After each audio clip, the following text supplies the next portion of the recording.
Welcome to Lubera, the Swiss fruit and berry company and breeding company. My name is Markus Kobelt, I'm founder of Lubera, and before my camera is Feli Fernandez, raspberry breeder in East Mallings, Kent. Feli, we are standing beside a very nice variety. It's now middle of July.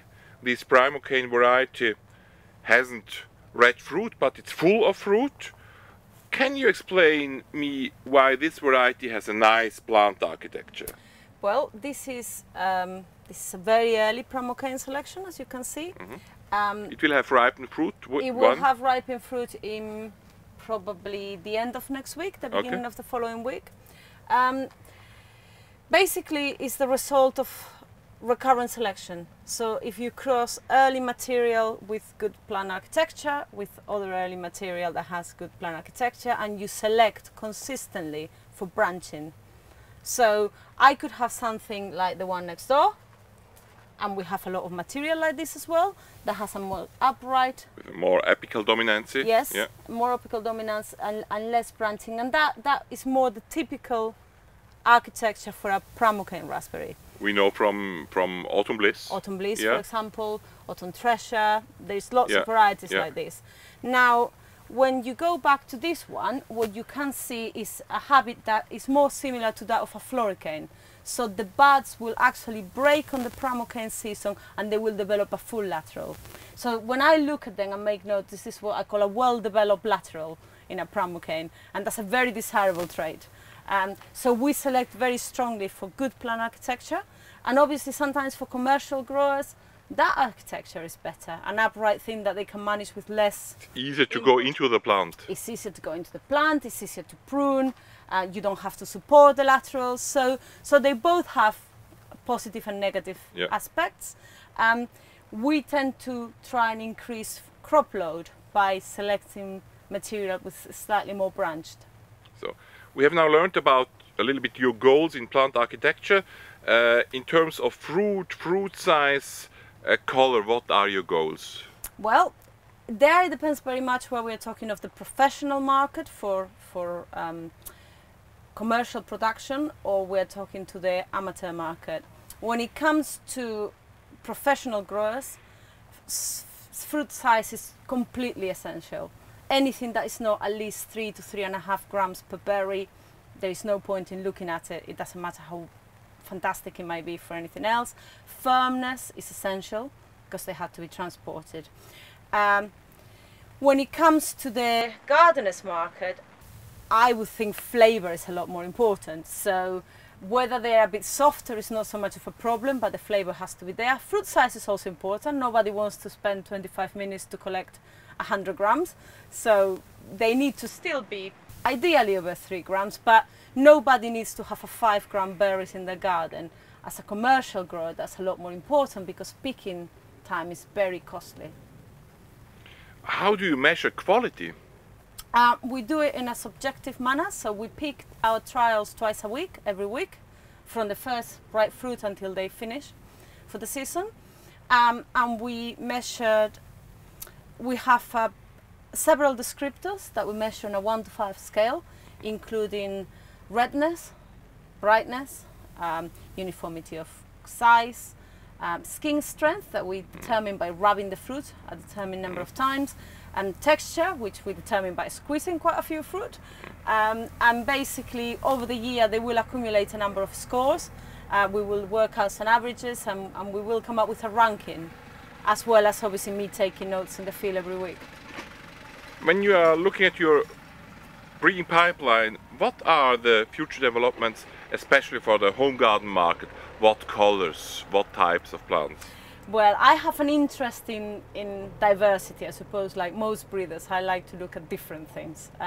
So we have got a number of yellow apricot color raspberries, and that's a recessive gene in the raspberry gene pool, so it happens quite often. A lot of populations will have those, so we tend to select the best from that bunch. But also we have recently started working with the North American black raspberry, which is a cousin of the European red raspberry. They intercross very readily. As plant architecture, they can be quite different.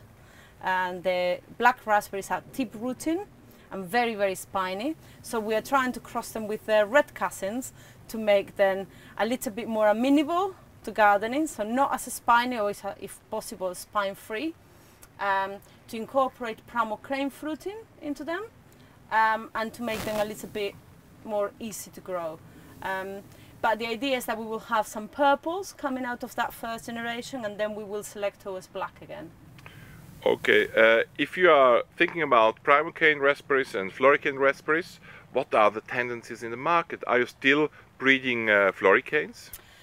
Less and less, but there is still a niche in the market for late season floricanes. So the very early floricanes are to an extent being replaced by double cropping of late-ish pramocane varieties.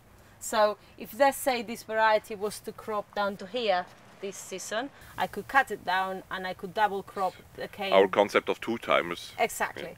Yeah. So then to some very early floricanes is reduced, but you still have a niche in the market, you still have a gap.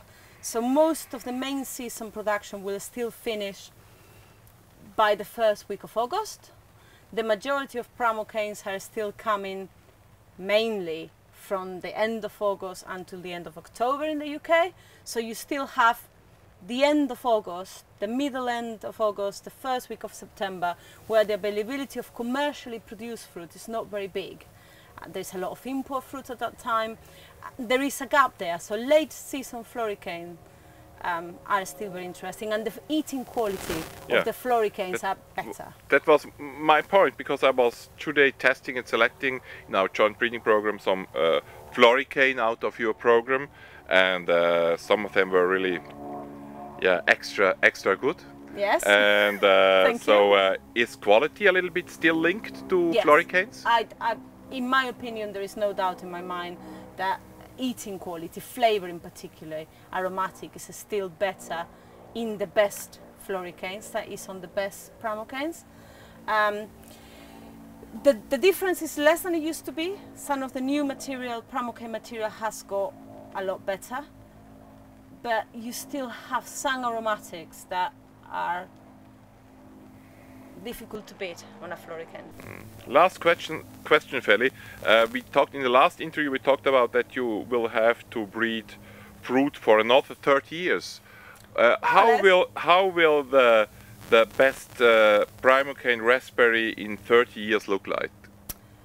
What I would like to achieve in those 30 years, I would like to have, for the professional market, I would like to have a pramocane raspberry that doesn't need to be double crop. I would like to go back in some respects to the original concept of a pramocane, which is something that you can crop and you can remove the cane, so you don't have problems with pest and disease resistance. I would like excellent eating quality, both for the gardeners and the amateur markets, and improve disease resistance, so that we might be able to work with them in a more sustainable manner. And for the home garden market? Much the same, but also in addition to that, spinelessness and ease of cropping would be very important. So plant architecture like behind me, with the fruit quality of the ones you ate this morning. And what colors? All the colors. All the colors. All the colors. So I would love to see, before I retire, I would love to see in a punnet in front of me something that is more or less of the same shape and size in black, amber and red. Okay, thank you very much. That would be very happy. Thank you very much, Feli Fernandez.